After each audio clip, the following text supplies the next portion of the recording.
Hello everyone. So you all are watching ISP Simplified and this is the day 7th. Day 7th है जिसमें NCERT, UPSC और PCS exam की जो हम लोग NCERT सिंप्लीफाइड थ्रू MCQs जो हम लोग का सीरीज है वो चल रहा है, ठीक है ना। सबसे पहले तो ये जान लो अभी तक जो हम लोगों ने फिनिश किया है, आज के बाद 8th जो शेड्यूल होगा 8th डे का, उसमें मॉडर्न इंडियन हिस्ट्री फिनिश हो जाएगा। Then we will start medieval Indian history, साथ में पैरेलली जो अभी बायो वाला सेगमेंट चल रहा है वो चलते रहेगा। And then we will shift to physics segment, ठीक है। फिजिक्स खत्म होने के बाद फिर हम लोग इंडियन पॉलिटी और साथ में इन्वायरमेंट को लेके चलेंगे, ठीक है। इस तरीके से हम लोग सेगमेंटेशन रखेंगे ताकि चीज़ें आसान रहें आपके लिए, ठीक है। आज हमारा डे 7th एंड स्टार्ट करते हैं डे 7th की। जो हम लोग का टॉपिक कंसर्न था Indian nationalism second phase, that is 1915 to 1935 and general science bio वाले सेगमेंट में टिश्यू, हेरिडिटी एंड एवोल्यूशन वाले टॉपिक को, ठीक है। कुछ टॉपिक ओवरलैप किया है लास्ट डेट से क्योंकि मुझे लगा कि कुछ और क्वेश्चंस मुझे देने चाहिए थे इसमें, ठीक है। चलिए स्टार्ट करते हैं। हमारा पहला क्वेश्चन कह रहा है with reference to Jallianwala Bagh massacre, Jallianwala Bagh incidents के रेस्पेक्ट में हमें बताना है, कुछ स्टेटमेंट दे रखा है। Mahatma Gandhi renounced his knighthood. आपको नाइटहुड पढ़ के थोड़ा सा याद आएगा कि हाँ ठीक है, नाइटहुड तो हमने कहीं देखा है, तो कहाँ देखा है वो भी हम लोग बात करते हैं। पहले स्टेटमेंट को पढ़ लेते हैं। Mahatma Gandhi renounced his knighthood to protest the Jallianwala Bagh massacre, ठीक है ना। तो जो जलियांवाला बाग मैसेकर था उसके कॉन्टेक्स्ट में उससे दुखी होके महात्मा गांधी ने रिनाउंस कर दिया। किसको रिनाउंस कर दिया? तो नाइटहुड को रिनाउंस कर दिया। देखो सबसे बड़ा क्लीचे पॉइंट तो यही है, जो जलियांवाला बाग मैसेकर था जिसको आप अमृतसर मैसेकर कहते हैं, जो 13 अप्रैल 1919 को हुआ था। कब हुआ था? 13 अप्रैल 1919, ठीक है। चलिए बेसिकली बहुत ही गुस्सम एग्जीक्यूशन था, जहां पे कहते तो हंड्रेड्स हैं लेकिन हुए थे थाउजेंड्स, लगभग 1000-1200-1300 के आसपास इनोसेंट लोग मरे थे। और ये जो ऑर्डर दिया गया था जलियांवाला बाग मैसेकर वाला, वो ब्रिगेडियर REH डायर था, मतलब ब्रिगेडियर REH डायर थे, ठीक है ना।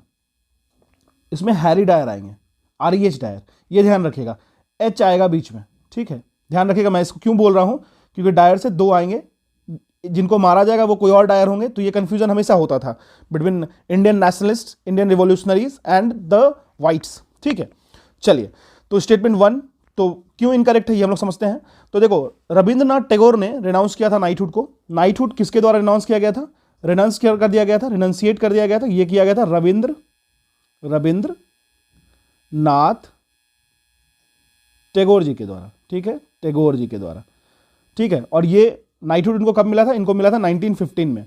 1915 में इनको ये नाइटहुड मिला था, जिसको इन्होंने 1919 के इंसिडेंट के बाद, जलियांवाला बाग के बाद रिटर्न कर दिया था, ठीक है। गांधी जी को एक टाइटल मिला था, गांधी जी को वो टाइटल मिला था कैसर-ए-हिंद का टाइटल। तो स्टेटमेंट तो हमारा रॉन्ग हो गया। चलिए सेकंड देख लेते हैं। कह रहा है सैफुद्दीन किचलू एंड सत्यपाल जो थे वो अरेस्ट किए गए थे immediately after the Jallianwala Bagh incident. तो देखो यहां पे ही एक क्लिच पॉइंट मिल जाएगा, आप तुरंत से इसको एलिमिनेट कर सकते हो। आफ्टर की बात तो यहीं पे रिमूव कर दोगे क्योंकि इनको पहले अरेस्ट किया गया था और वो जो गैदरिंग्स था ना वो इनके ही प्रोटेस्ट में किया गया था। सेकंड भी ऑप्शन हमारा इनकरेक्ट हो गया। पंजाब में 9 अप्रैल 1919 को दो नेशनलिस्ट लीडर सैफुद्दीन किचलू और डॉक्टर सत्यपाल को अरेस्ट किया आता है ब्रिटिश ऑफिशियल्स के द्वारा, बिना किसी प्रोवोकेशन के। मतलब इन्होंने किसी चीज के बारे में इंसाइट भी नहीं कराया था लेकिन इनको अरेस्ट किया गया था, ठीक है ना। तो ये याद रखिएगा। तो इंडियन जो होते हैं वो रिसेंट करते हैं, रिसेंटमेंट में आते हैं और बहुत सारे इंडियन प्रोटेस्टर जो होते हैं वो गैदर होते हैं 10 अप्रैल को कि अपनी सॉलिडेरिटी को शो करेंगे अपने लीडर्स के साथ। सो हमारा दूसरा स्टेटमेंट भी रॉन्ग हो गया। चलिए पहला दूसरा तो रॉन्ग हो गया, तो अब हमें इतना पता चल गया अगर होगा तो सिर्फ एक होगा या फिर नन होगा। ओनली वन हो सकता है या नन होगा, ये दोनों ऑप्शन तो पॉसिबल नहीं है। चलिए थर्ड कह रहा है people gathered in Jallianwala Bagh to celebrate the Baisakhi festival. बिल्कुल ये स्टेटमेंट करेक्ट है। जो लोग जमा होते हैं, जो लार्ज क्राउड होती है, वो मोस्टली नेबरिंग विलेजेस के होते हैं और वो जलियांवाला बाग में जमा होते हैं। सेलिब्रेट करना होता है बैसाखी फेस्टिवल को। लोकल लीडर्स जो है उस प्रोटेस्ट मीटिंग पे, वेन्यू पे आते हैं, बातें करते हैं। बहुत ज़्यादा कोई प्रोटेस्ट भी नहीं था, हेवी प्रोटेस्ट भी नहीं था। तो हमारा सिर्फ स्टेटमेंट 3 करेक्ट है, ओनली 1 हो जाएगा, आंसर हमारा ए हो गया। चलिए बात करते हैं नेक्स्ट क्वेश्चन पे। कह रहा है with reference to the Rowlatt Satyagraha consider the following statement. अब हम लोग बात करेंगे रॉलेट सत्याग्रह, ठीक है। रॉलेट सत्याग्रह की बात आएगी तो एक बात तो हमेशा ध्यान में रख लेना, रॉलेट सत्याग्रह या गांधी जी की पहली नेशन वाइड सत्याग्रह था, ठीक है। नेशनल, अगर इनको कहें ना, नेशनल फेस बनने में काफ़ी मदद किया, वो था आपको ये पहली सत्याग्रह थी जो नेशन वाइड था। तो Gandhi ji called for nation wide satyagraha for Rowlatt Act. कब किए थे इसको, कब अनाउंस किए थे? मार्च 1919 में। ठीक है, चलिए। और ये इनका पहला अटेम्प्ट था कि ये पूरे ऑल इंडिया के मास को लीड करें इस सत्याग्रह के थ्रू। ठीक है, तो ये एक तरीके का फॉर्म था, प्रोटेस्ट का फॉर्म था, जो कि नेशन वाइड हड़ताल और स्ट्राइक के रूप में कन्वर्ट हुआ था। चलिए इसके ऑप्शंस को पढ़ते हैं। The Rowlatt Satyagraha was the first all India mass Satyagraha called by Gandhi. बिल्कुल करेक्ट स्टेटमेंट है। It was mostly restricted to cities and towns. ये समझना हमें जरूरी है। देखो, एक लिमिटेशन था, मतलब रॉलेट एक्ट का ना, रॉलेट सत्याग्रह का एक लिमिटेशन था। क्या लिमिटेशन था? लिमिटेशन यही था ना कि ये जो रॉलेट सत्याग्रह था वो मोस्टली कन्फाइंड था शहरों में, सिटीज में या टाउन्स में। ये समझ लो, ठीक है। और शहरों और टाउन्स में, मतलब सिटीज एंड टाउन्स में कन्फाइंड था। और ये जो मूवमेंट था ना, वो बहुत ज़्यादा रिस्पॉन्स भी रेज नहीं कर पाया था पूरे इंडिया में, अगर हम लोग बात करें। लेकिन डिफरेंट क्लासेस एंड कम्युनिटीज़ के लोग इसमें रिस्पॉन्ड किए थे। गांधी जी के कॉल पे लिमिटेड ऑर्गेनाइजेशन सपोर्ट भी मिला, मतलब समझ लो कि ऑर्गेनाइजेशनल सपोर्ट भी बहुत ज़्यादा वाइडर नहीं था और बहुत ज़्यादा वेराइटीज़ भी नहीं था। मतलब सिटीज़ और टाउन में ही लिमिटेड है और बहुत सारे ऑर्गेनाइजेशंस भी इसमें सपोर्ट में नहीं है, तो ये तो वीक हो गया। तो mostly restricted to cities and town, तो ये स्टेटमेंट हमारा करेक्ट हो जाएगा। ठीक है, चलिए। थर्ड कह रहा है members of home rule league stayed away from satyagraha. देखो, तीसरा स्टेटमेंट इनकरेक्ट है। क्यों इनकरेक्ट है? होम रूल लीग मेंबर्स जो थे उन्होंने सपोर्ट किया था रॉलेट सत्याग्रह को। गांधी जी ऑर्गेनाइज किए एक सत्याग्रह सभा। क्या ऑर्गेनाइज किए? सत्याग्रह सभा को ऑर्गेनाइज किया गया। ठीक है, बहुत बढ़िया। सत्याग्रह सभा जब वो ऑर्गेनाइज करते हैं और जो यंगर मेंबर्स थे होम रूल लीग के, ठीक है ना, और होम रूल लीग के साथ साथ पैन इस्लामिस्ट जो मूवमेंट चल रही थी उसमें कुछ जो यंगर रिवोल्यूशनरीज थे उनको वो परस्यूट करते हैं कि हाँ ठीक है, आप भी आइए और हमें मदद कीजिए। तो ये हमारा रॉन्ग हो गया। ठीक है ना, स्टेट अवे कह रहा है ना, तो रॉन्ग हो गया। तो हमारा सिर्फ वन करेक्ट हो जाएगा, पहला और दूसरा करेक्ट है, तो हमारा 2 करेक्ट हो जाएगा, ओनली 2 हो जाएगा। ठीक है, चलिए, क्योंकि हाउ मेनी पूछ रहा है, ऑप्शंस नहीं दे रखा है। ठीक है, चलिए अब बात कर लेते हैं हम लोग the speech of Mahatma Gandhi. Banaras Hindu university खुलती है, उसकी इनॉग्रेशन में गांधी जी देते हैं एक स्पीच। तो ये उनका फर्स्ट पब्लिक अपीयरेंस माना जाता है। इसी कॉन्टेक्स्ट में कुछ क्वेश्चंस दे रखा है, कुछ ऑप्शंस दे रखा है, वो समझते हैं। कहता है इस स्पीच में गांधी जी एक्यूज करते हैं इंडिया के इलीट को कि वो केयर नहीं कर रहे हैं हमारे वर्किंग पुअर लोगों के लिए। ठीक है, तो देखो, सबसे पहली बात तो ये है कि जो गांधी जी के पॉलिटिकल गुरु थे गोखले जी, वो ना एक तरीके से तैयार करते हैं गांधी जी को। देखो, अब आप तैयार हो जाओ, रेडी हो जाओ, अब आपको ना इंडिया के नेशनलिज्म फैक्शन में इंटर करना है, इंडिया के नेशनलिस्ट फैक्टर में इंटर करना है। किस तरीके से इंटर करेंगे? तो स्टार्ट कर दो, इंडिया में ट्रैवल करो दूर दूर पे। गांधी जी ट्रैवल करते हैं ब्रिटिश इंडिया में। ठीक है, 1 साल वो कंप्लीट घूमते हैं। ठीक है, अपने लोगों को जानते हैं, अपने कंट्री को जानते हैं। जो उनका पहला पब्लिक अपीयरेंस हुआ था ना, वो BHU में हुआ था, बनारस हिंदू यूनिवर्सिटी में। और ये हुआ कब था? फरवरी 1916 में हुआ था। ठीक है, ये याद रखिएगा। तो जब गांधी जी को बेसिकली इनका यही मानना था और कि जो इंडिया के एलीट है ना, वो ध्यान नहीं रख रहे हैं वर्किंग पुअर्स लोगों के लिए। तो यहां पे करेक्ट स्टेटमेंट पूछा है, तो हमारा ये स्टेटमेंट बिल्कुल करेक्ट हो गया। ठीक है, चलिए सेकंड देख लेते हैं। It presented Gandhi's desire to make Indian nationalism more representative of the Indian people as a whole. देखो, अगर हम लोग इस स्टेटमेंट की बात करें तो देखो, गांधी जी का जो स्पीच था ना बनारस में फरवरी 1916 में, वो एक सेंस क्रिएट करता है। किस तरीके से एक सेंस क्रिएट करता है कि जो इंडियन नेशनलिज्म है जो है वो एक एलीट फिनोमिना है। ठीक है, और ये बात रहा भी, देखोगे आप कांग्रेस को आगे चल के, जब कांग्रेस जब अपनी INC बनी थी, INC के वक्त बहुत ज़्यादा इसको मास को इन्वॉल्व करने पे भरोसा नहीं रखते थे।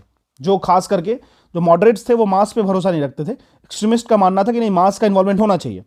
यही तो एक खास वजह, यही एक मेन और खास वजह कह सकते हो जिसके कारण स्प्लिट भी हुआ था। ठीक है, तो दूसरा स्टेटमेंट करेक्ट है। गांधी जी की जो स्पीच जो थी वो एक सेंस क्रिएट करती है। तो जो इंडियन नेशनलिज्म है वो एक एलीट फिनोमिना है। ठीक है, लॉयर्स, डॉक्टर्स, लैंडलॉर्ड्स, कौन कौन इन्वॉल्व है? लॉयर्स, डॉक्टर्स प्लस लैंडलॉर्ड्स, ऐसे लोग सब जिनके पास कुछ भी दिक्कत नहीं है, कोई कमी नहीं है, बैठते हैं, चाय पीते हैं और जाते हैं, वो वाली सिचुएशन। ठीक है, तो ये कहना था।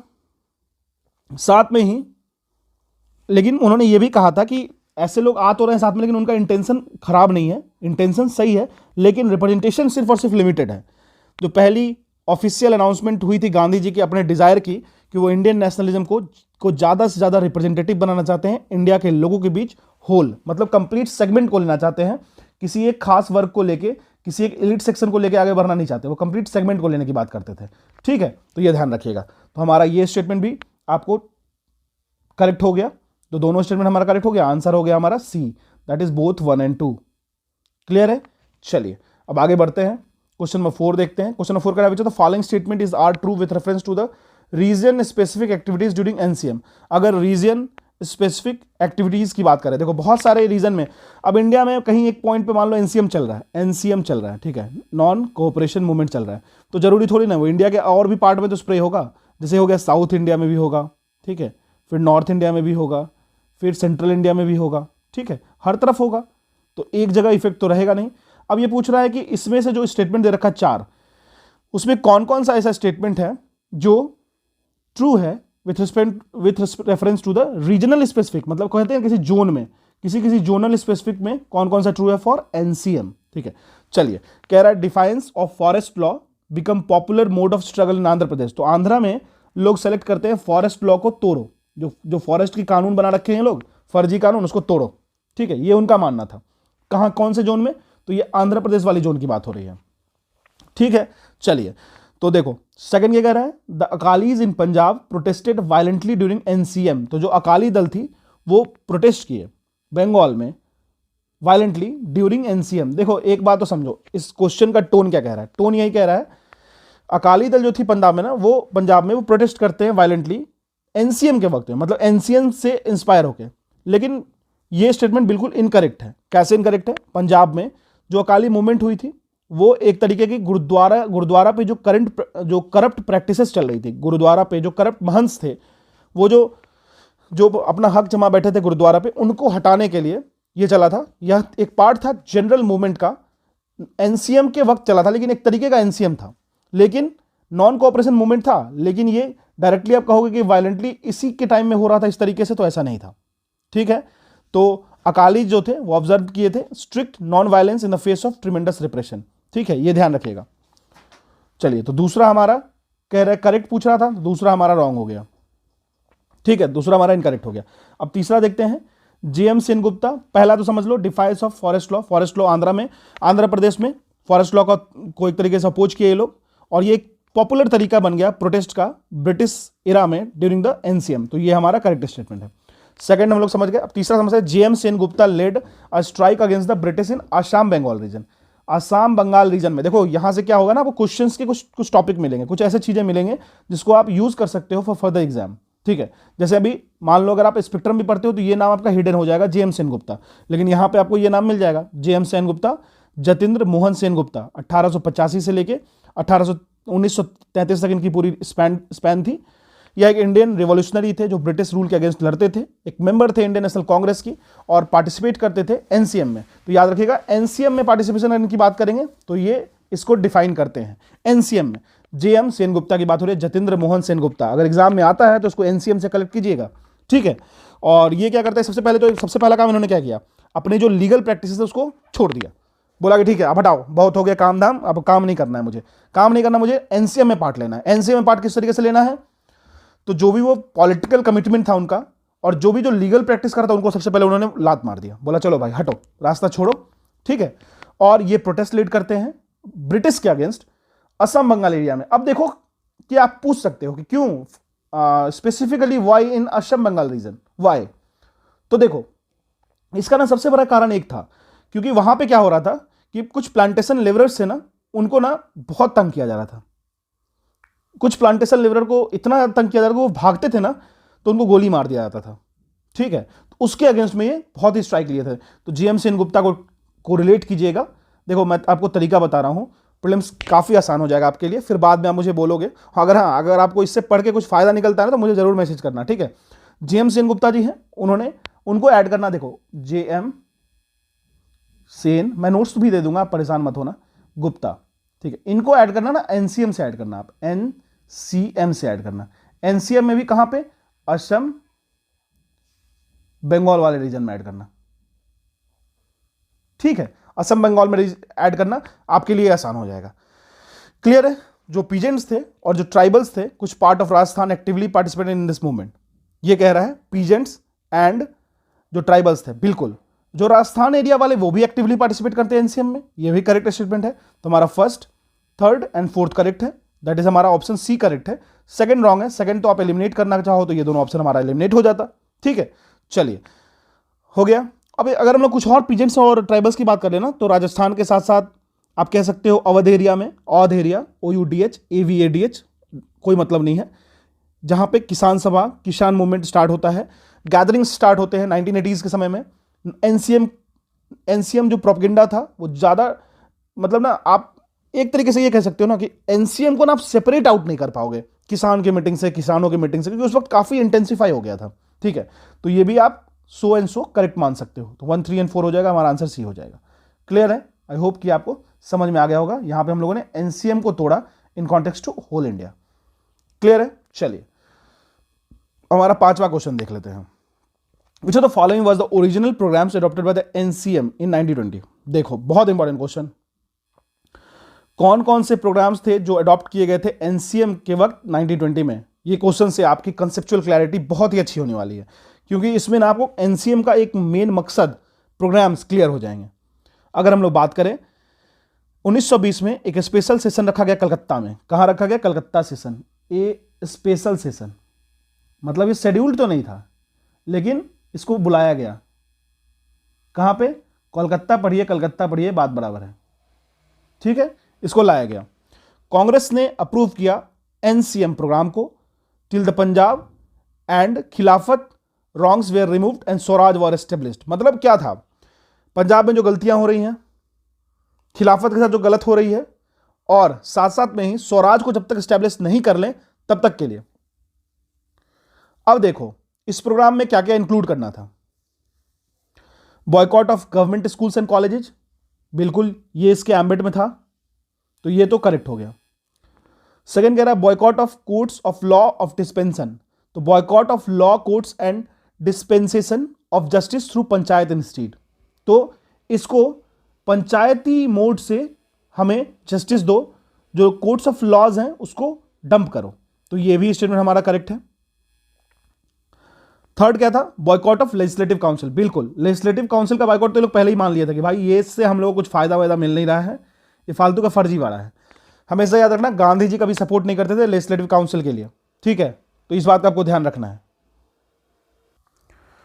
तो ये क्लियर हो गया। ठीक है, लेजिस्लेटिव काउंसिल की बात। चलिए अब नेक्स्ट पॉइंट देखते हैं।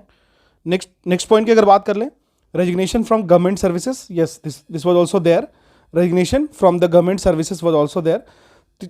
चौथी चीज अगर बात कर लेते हैं हम लोग, तो फॉरेन क्लोथ्स का, खादी को यूज करना है फॉरेन क्लोथ्स की जगह पे, और हैंड स्पिनिंग को ज़्यादा से ज़्यादा प्रैक्टिस में लाना है। ठीक है, तो ये भी था। Renunciation of government's honours and titles, तो बिल्कुल ये भी था, लेकिन एक चीज नहीं था इसमें, temple entry to defy untouchability.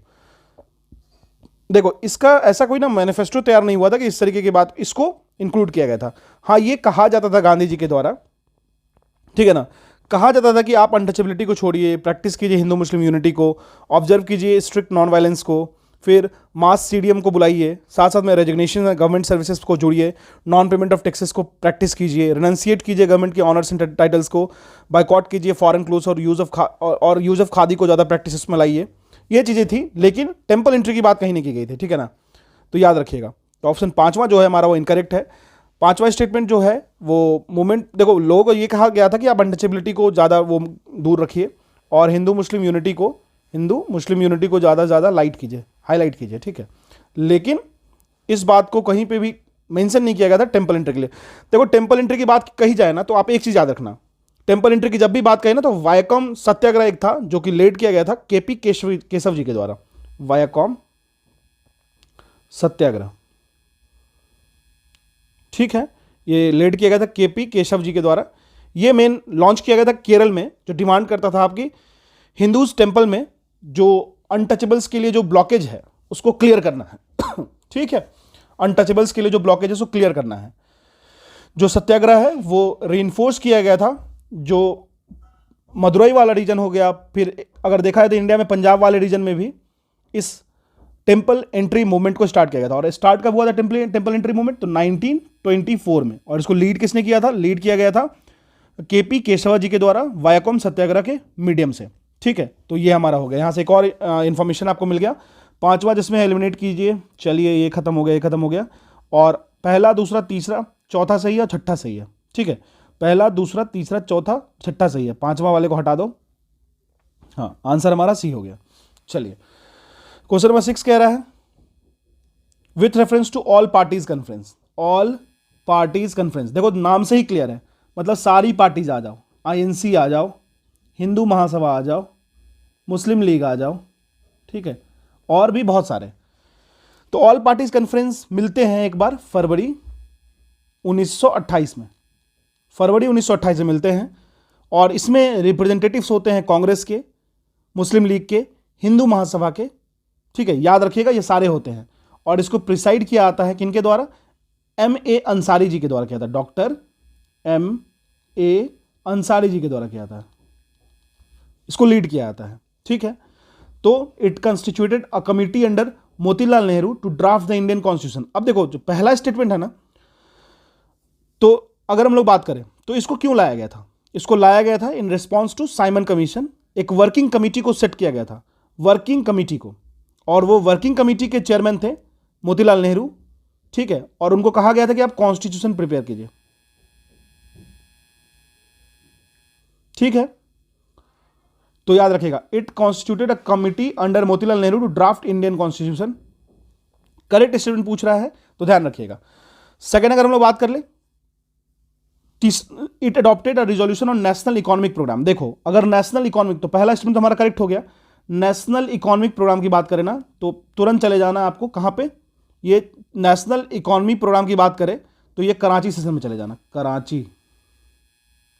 Karachi session जो 1931 वाला हुआ था, 1931 वाला कराची सेशन जो हुआ था, वहां पे नेशनल इकोनॉमिक प्रोग्राम को रखा गया था। नेशनल इकोनॉमिक प्रोग्राम की रेजोल्यूशन को पास की गई थी और इसको अडॉप्ट किया गया था कराची सेशन में, इंडियन नेशनल कांग्रेस के 1931 वाले में। तो यहां पे तो ऑल पार्टी कॉन्फ्रेंस में तो ये डिलीट हो गया।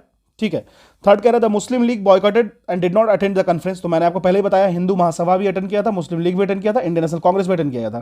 तो ये भी रॉन्ग हो गया। तो सिर्फ एक करेक्ट है, ओनली वन इज करेक्ट। ए हो जाएगा हमारा आंसर। अब देखो, ऑल पार्टीज कॉन्फ्रेंस जो था वो आखिर डिमांड क्या किया था? डिमांड किया था फुल डोमिनियन स्टेटस का, और साथ में ही एक रेस्पॉन्सिबल गवर्नमेंट होनी चाहिए सेंटर पे और प्रोविंसेस में, इसकी डिमांड थी। ठीक है, चलिए अगर हम लोग आगे बात कर ले नेक्स्ट क्वेश्चन की। हाँ, लिस्ट दे रखा है। एनसीएम के वक्त कौन से थे? वाइसरायशिप किनका था? सीडीएम के वक्त, क्विट इंडिया के वक्त। देखो, बहुत ही सिंपल क्वेश्चन है, लेकिन यहां से कुछ ना कुछ निकलता है और वो एग्जाम में काफी, एग्जाम पॉइंट ऑफ व्यू से इंपॉर्टेंट होता है। ठीक है, अगर बात करें लॉर्ड चेम्सफोर्ड की, जो सर्व किए थे governor general and viceroy of India, कब से कब तक? तो 1916 से लेकर 1921 तक, 1921 तक। ठीक है, तो लॉर्ड चेम्सफोर्ड के वक्त दो इंसिडेंट काफी फेमस था, आप ड्यूरेशन से समझ सकते हो। एक तो खिलाफत हो गया, एक एनसीएम हो गया। क्लियर है? अब देखो, अगर हम लोग बात करें एनसीएम के विड्रॉल की, जब इसको लिया गया विथड्रॉल, तो एनसीएम की विड्रॉल की बात की गई ना, उस वक्त थे लॉर्ड रीडिंग, READING। मैं लॉर्ड नहीं बोलूंगा, रीडिंग बोलूंगा। ठीक है, चलिए, तो लॉर्ड रीडिंग थे, फिर से लॉर्ड बोल गया क्योंकि आदत पड़ी हुई है ना, हम लोग को आदत पड़ी हुई है इनको हर जगह लॉर्ड पढ़ने की। चलिए, तो ये हमारा हो गया। तो देखो, सीडीएम की बात कर लेते हैं। फर्स्ट तो हमारा करेक्ट हो गया, बिगिन तो हुआ था एनसीएम इनके टेन्योर में। सेकंड की बात कर लेते हैं सीडीएम। सीडीएम के लॉर्ड इरविन थे कि नहीं थे? गांधी जी ने स्टार्ट किया सीडीएम को 1930s में, और लॉर्ड जो इरविन थे वो वाइसराय थे इंडिया के इस वक्त, आपको पता होगा। गांधी इरविन पैक्ट हुआ 1931 में। अगर गांधी इरविन पैक्ट 1931 में हो रहा है तो कहीं ना कहीं सीडीएम आसपास ही होंगे वो। दूसरी चीज आपको याद करनी है ना, कभी भी वाइसरायशिप या फिर governor general of India, governor general याद नहीं करना, उनके ना कामों को याद करो, आखिर उन्होंने उस वक्त किया गया था। लिपॉन ने क्या किया था, रिपॉन ने क्या किया था, हार्डिंग ने क्या किया था, और कैनिन ने क्या किया था। तो आपको उनके काम से ज्यादा आसानी से याद हो जाएगा, रिस्पेक्टिव आप उसको ईयर वाइज रटने की कोशिश करोगे तो कभी मत करना। ठीक है, गांधी जी ने स्टार्ट किया सीडीएम को 1930s में, उस वक्त लॉर्ड इरविन थे। गांधी जी ने फॉर्मली लॉन्च किया सीडीएम को अप्रैल 6, 1930 को आराम से उन्होंने हैंडफुल ऑफ सॉल्ट को लिया और दांडी मार्च स्टार्ट किया था, कंप्लीट किया था। सॉरी, एक मिनट मैं बताता हूं आपको। दांडी मार्च का फिनिश होना, सीडीएम का स्टार्ट होना, लिंक करना इस बात को, सीडीएम का स्टार्ट होना, ठीक है। इसी तरीके से अगर हम बात करें बंगाल का डिवीजन, स्वदेशी मूवमेंट, तो कुछ चीजों को अटैच करके रखो, ज्यादा इजी हो जाएगा, ठीक है। तीसरा की बात कर लेते, क्विट इंडिया मूवमेंट। क्विट मतलब गो, चलो जाओ, गो मतलब लिन गो, लिन लिथ गो। कब से कब तक रहे थे? 44 से। लिन लिथ गो की बात कर ले, 1936 से 44 तक रहे थे ये। तो लॉर्ड वेवल नहीं, लॉर्ड वेवल उसके बाद आए थे, लॉर्ड वेवल इनके चेन में थे 1944 से 47 तक थे, ठीक है। तो हमारा तीसरा रॉन्ग है, 2 करेक्ट है, तो ओनली 2 हो जाएगा, हमारा आंसर बी हो जाएगा, ठीक है। चलिए क्वेश्चन में 8 कह रहा है why did Gandhi ji had choose the salt as a symbol. Gandhi ji ने सॉल्ट को सिंबल की तरह क्यों यूज किया था? तो देखो, सॉल्ट को यूज करने का बहुत बड़ा रीजन था। सबसे पहले तो ये समझ लो, सॉल्ट ना एक तरीके की साइकोलॉजिकली रिलेटेड है, चाहे वो इंसान किसी भी क्लास से बिलोंग करता है उससे। तो ये स्टेटमेंट भी करेक्ट है, ठीक है। जैसे खादी जो कि रिलेटेड है पुअर से, और अगर मान लो कि किसी मोटर की बात कर लेते हैं, मोटर गाड़ी की, उस वक्त में, तो ये इलीट सेक्शन से रिलेटेड था। खादी की बात कर ले तो पुअर सोसाइटी से, धोती की बात कर ले पुअर सोसाइटी से, ठीक है। तो इस तरीके से, लेकिन सॉल्ट जो है ना वो साइकोलॉजिकली आपको दोनों क्लासेस से एडेड है, सारे क्लासेस से, ठीक है। तो ये स्टेटमेंट करेक्ट है। सेकंड कह रहा है there was a state monopoly over salt manufacturing and selling. बिल्कुल, स्टेट का मोनोपोली था इस पे। ब्रिटिशर्स जो था वो मोनोपोली थे उनकी सॉल्ट पे, सॉल्ट के ट्रेड पे, उनके मैन्युफैक्चरिंग पे। British salt act, British salt act कब आया था? 1882 में, ठीक है ना, जो प्रोहिबिट करता है इंडियंस को कि आप सॉल्ट ना कलेक्ट कर सकते हो, ना सॉल्ट आप बेच सकते हो, ठीक है। इंडियन सिटीजन फोर्स्ड हो गए कि वो खरीदें इस वाइटल मिनरल को ब्रिटिश रूलर से, क्योंकि इनको यूज नहीं करेंगे तो सर्वाइव नहीं कर पाएंगे। सॉल्ट बहुत बेसिक चीजें हैं, तो ये भी करेक्ट है। थर्ड कह रहा था prices of salt was high. बिल्कुल, देखो ब्रिटिश ने सॉल्ट पे टैक्स लगाया, टैक्स के साथ हाई टैक्सेस लगाया। अगर हम लोग सॉल्ट लॉ की बात करें ना, तो लोगों को पे करना पड़ता था 8.2% of taxes, 8.2% of tax British government को ऑन सॉल्ट। इससे क्या हो रहा था, जो लोअर या फिर मिडिल क्लास फैमिली के लोग थे वो सर्वाइव ही नहीं कर पा रहे थे, समझ रहे हो। चलिए फोर्थ कह रहा है it was an important ingredients in Indian food. हर जगह है ये इंपॉर्टेंट इंग्रेडिएंट्स, तो हमारा चारों स्टेटमेंट करेक्ट हो जाएगा, ठीक है। तो इसको इस तरीके से ध्यान रखना है। चलिए नेक्स्ट क्वेश्चन देख लेते हैं। चलिए कह रहा है with reference to the Indian national movement consider the following statement. The Congress Khilafat Swarajya party, Congress Khilafat Swarajya party को फाउंड किया गया था CR दास के द्वारा एंड मोतीलाल नेहरू के द्वारा। चलो पहला स्टेटमेंट तो समझ गए। सेकंड कह रहा था कांग्रेस सोशलिस्ट पार्टी, जो सोशलिस्ट पार्टी थी वही कौन सी वाली, जयप्रकाश नारायण वाली, was founded by Jawaharlal Nehru and Subhash Chandra Bose, ठीक है, देख लेते हैं। थर्ड कह रहा है Abhinav Bharat a secret society of revolutionary nationalist was establish by VD Savarkar. तो इसमें तो आपको दिक्कत नहीं होगा, सीक्रेट सोसाइटी थी, 1904 में बनाया गया था अभिनव भारत को, तो ये हमारा स्टेटमेंट करेक्ट है। एक पे तो मैंने आराम से सर्कल कर दिया कि हमने पकड़ लिया इसे। अगर हम लोग बात करें फर्स्ट स्टेटमेंट, जो कांग्रेस खिलाफत स्वराज पार्टी थी ना, गांधी जी अरेस्ट हो गए एनसीएम के एंड में 1922 में। तो 1922 में जब गांधी जी अरेस्ट हो जाते हैं तो बात चलती है यार कोई तो लीड करे, कुछ तो बात हो। गांधी जी के जाते ही ऐसा तो नहीं होना चाहिए कि कांग्रेसमैनशिप जो हो वो खत्म हो जाए। तो जो ट्रांजिशन फेज था, जो ट्रांजिशन पीरियड था, उसमें पैसिव फेज एनसीएम का चलाया गया। एक सेक्शन था, अब देखो 2 सेक्शन था, एक तो नो चेंजर था और साथ में एक स्वराजिस्ट थे। अब उनका डिमांड क्या क्या किस तरीके से था, अगर हम लोग बात करें, एक सेक्शन था जो कि CR दास प्लस मोतीलाल नेहरू, ठीक है, एक सेक्शन CR दास, मोतीलाल नेहरू।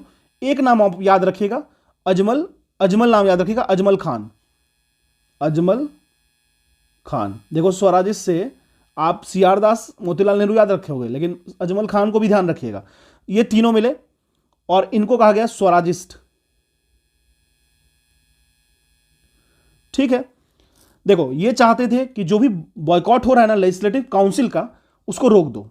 जो बॉयकॉट हो रहा है लेजिस्लेटिव काउंसिल का, उसको रोक दो, मतलब हम लोग इलेक्शन लड़ेंगे, लेजिस्लेटिव काउंसिल में जाएंगे, ये जाना चाहते थे। तो ये स्वराजिस्ट थे।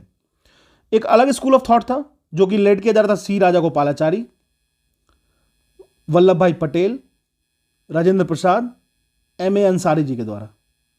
ये लोग थे नो चेंजर्स, जो अपोज कर रहे थे काउंसिल में एंट्री के लिए, मतलब इनका अपोजिशन था उसमें। ठीक है ना। अब ये जो हो गया आपस में कांग्रेस के, तो दो लोग निकले। कौन कौन निकले? तो Motilal Nehru and C R Das Congress को छोड़ देते हैं और फॉर्म करते हैं कांग्रेस खिलाफत स्वराज पार्टी। कांग्रेस खिलाफत स्वराज पार्टी वो लोग फॉर्म करते हैं, जिसको आप लोग बाद में स्वराजिस्ट पार्टी कहते हैं। ठीक है। सी आर दास को बनाया जाता है प्रेसिडेंट और मोतीलाल नेहरू बनते हैं वन ऑफ द सेक्रेटरीज। ठीक है। तो पहला तो हमारा करेक्ट हो गया। Second, the Congress socialist party was founded by J L Nehru. बिल्कुल गलत है। सोशलिस्ट पार्टी बिल्कुल जे एल नेहरू के द्वारा नहीं खोला गया था। फाउंड किया गया था जयप्रकाश नारायण, आचार्य नारायण देव, मीनू मसानी। 3 नाम याद रखिएगा। एक तो जेपी थे, एक थे आपको आचार्य नारायण देव, और एक थी मीनू मसानी। मीनू मसानी बॉम्बे में खोला गया था 1934 में। ठीक है। तो ये रॉन्ग हो गया हमारा। पहला और तीसरा करेक्ट है, 2 ऑप्शन रॉन्ग हो जाएगा तो ओनली 2 हो जाएगा। आप अगर लिख पाओ तो अच्छी बात है, अदरवाइज मैं नोट्स की प्रोवाइड करूंगा, आपको परेशान होने की बिल्कुल जरूरत नहीं है। चलिए, कह रहा है